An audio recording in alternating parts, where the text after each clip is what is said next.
There's so much to talk about. The issues in Rafah, the people leaving, fleeing from Rafah. You got the mass graves that are being uncovered.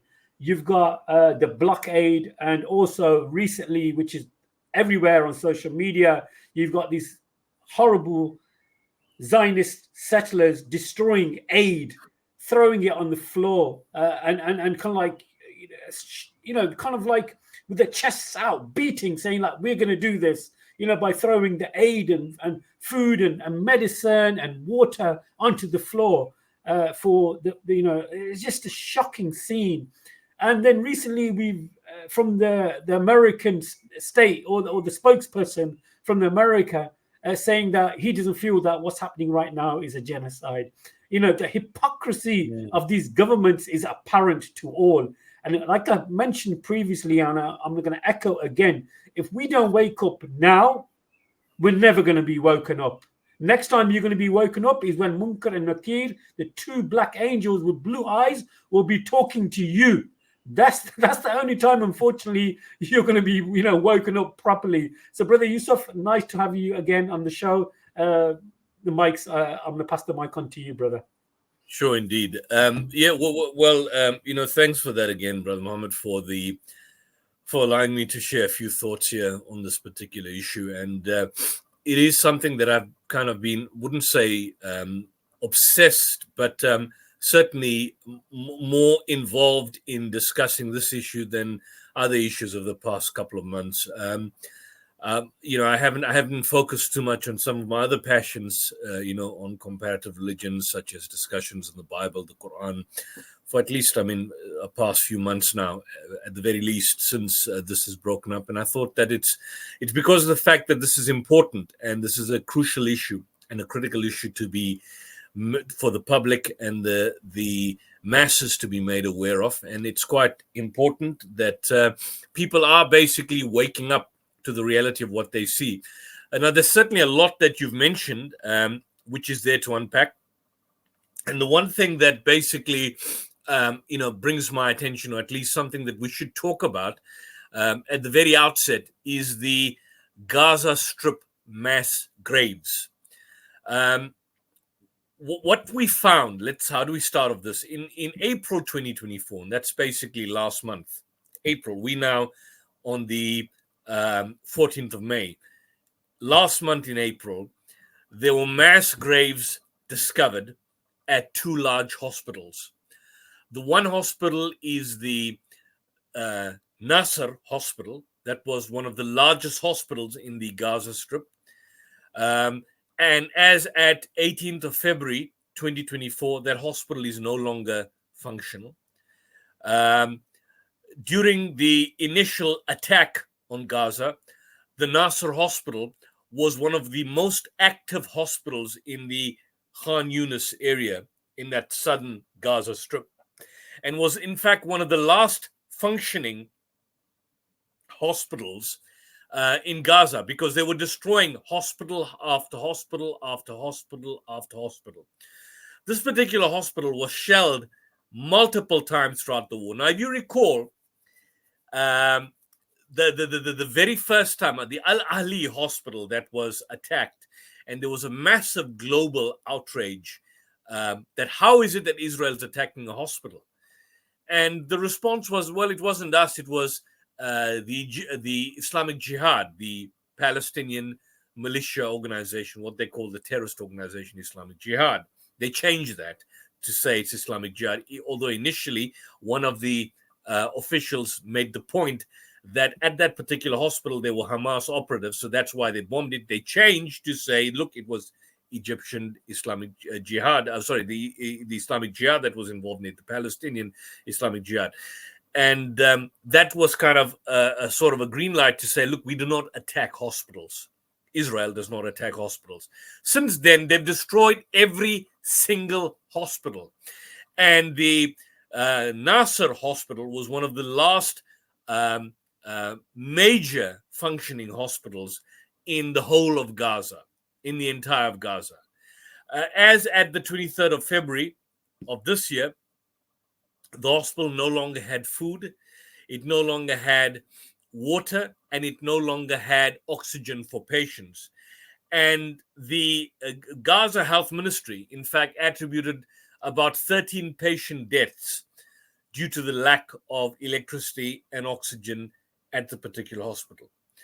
Then you have a situation where in April, around about, I think, the latter part of April 20th, the last 10 days of April, there were mass graves that were discovered by Palestinian families who were returning to the Nasser hospital after the withdrawal of the Israeli forces following the Nasser hospital siege. And according to many independent analysts and many independent journalists that are there, basically they're not Western journalists, most of them Al Jazeera-based journalists, the grave was discovered in the same location as the earlier mass burials by the particular Palestinians. And what we find is that you had a situation where in many instances there were dead bodies that were said to have been bulldozed, that you could see the actual imprint of the bulldozer over these particular bodies itself.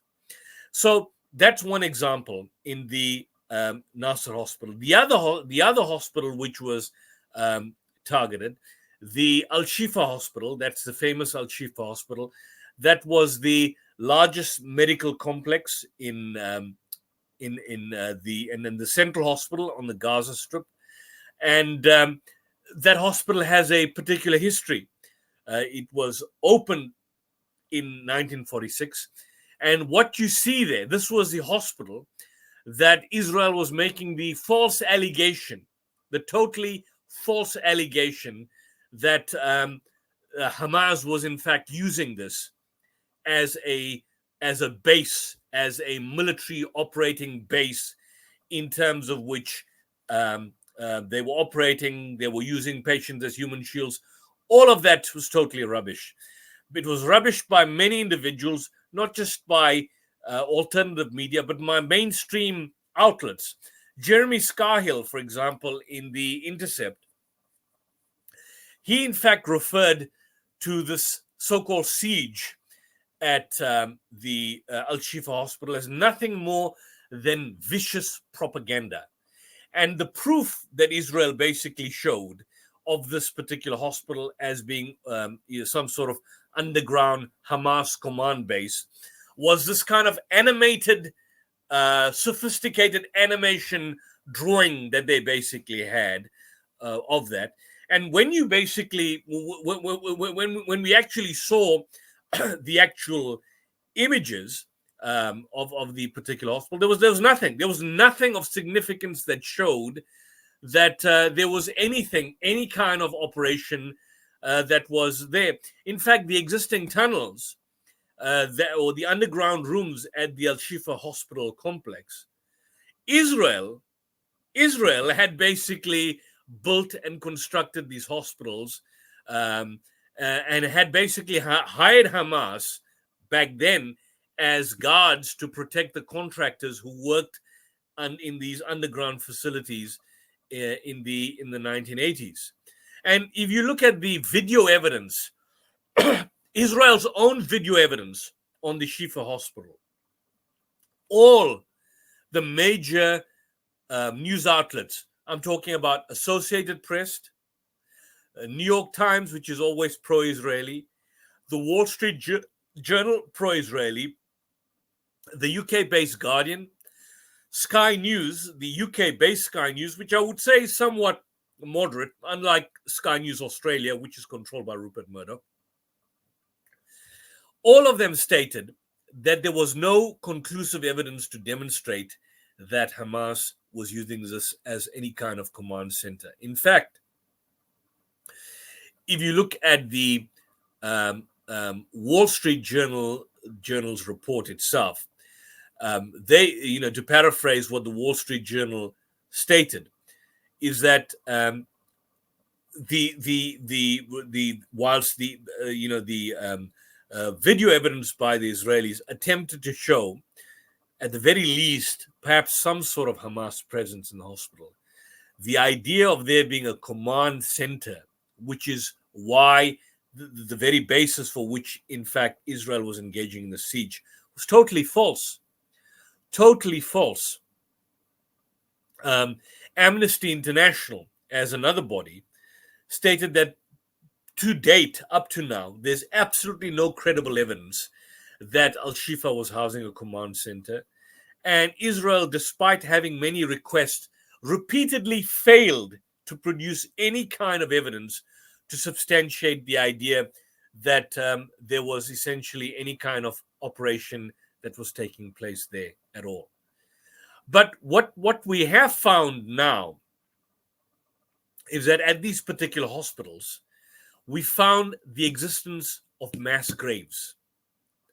And according to the bodies, the Palestinian Health Ministry spokespeople have stated that when the bodies were exhumed from the graves, what you found was that in many instances, the bodies were beheaded and the organs and the skins were removed.